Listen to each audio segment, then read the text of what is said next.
Just 1 hour away from Copenhagen, a vocational education and training center is turning Danish students into craftspeople. I've always been creative and practical with my hands, and then I thought I want to learn a trade. Then glacier popped up and it looked really interesting. I really like the work. It's not like other types of construction works, typically a lot of manual labor. We do have a few heavy lifts here and there, but mainly it's quite nice work. It's never too late to learn new stuff, and when you're open-minded, it's always a possibility. As Europe works to cut carbon emissions, the demand for skilled workers is greater than ever. Vocational education and training centers across the EU are leading the way, preparing students to drive the energy transition. About 180 people are enrolled at this school, learning the skills industries are often looking for, such as glazing, roofing, and construction. Students split their time between the classroom and the workplace, discovering there are plenty of opportunities beyond the traditional academic path, and it's attracting people from all walks of life.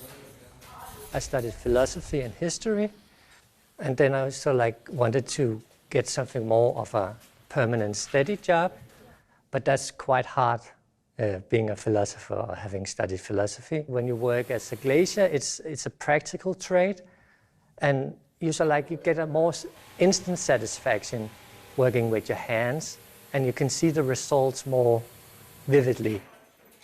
I always knew I wouldn't go with the academic way. I've always been better with my hands. It's good we start pushing more for the green energy and for the environment. It's a big part of our job, and it's going to perhaps change how we work.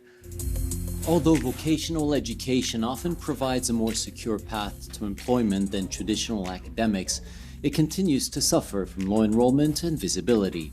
The Clever Hands for the Future initiative, coordinated by this school, aims to change that. Backed by 1.95 million euros from the EU Social Fund Plus, the 3-year project uses new ways to shine a light on vocational careers. Projektets hovedformål det er sådan set at rekruttere, altså at få en masse unge mennesker til at tage en erhvervsuddannelse. Den første hovedindsats er, at vi laver et samarbejde mellem nogle af vores EUD-lærere herude og grundskolerne, så de bliver tilknyttet en klasse og har en langvarig relation, hvor det er, at de så kommer ud og viser de unge mennesker, hey, det er mega fedt at gå til håndværk. Så prøver vi at oplyse igennem vores jobcentre, hvor vi har jobcentermedarbejderne ude på skolerne, og så prøver de håndværksfagene. Og af den måde igennem, så kan de bedre vejlede dem, som skal ud og have et job.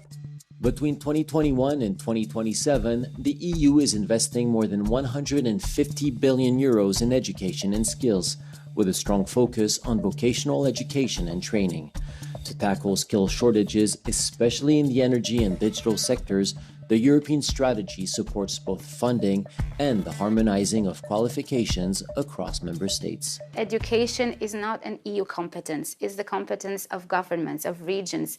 And there's a lot of important discussions among member states. Okay, but if we have, European cooperation and exchanges and a European vocational degree, how do we make sure that we are able to, and if we want to have a recognition of qualifications, that we have these quality systems aligned.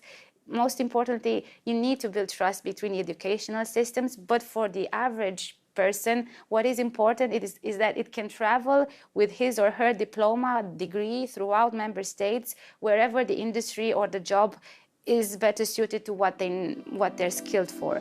The EU is also working to get more vocational students involved in international programs like Erasmus+, and to close the gender gap that still affects many trades.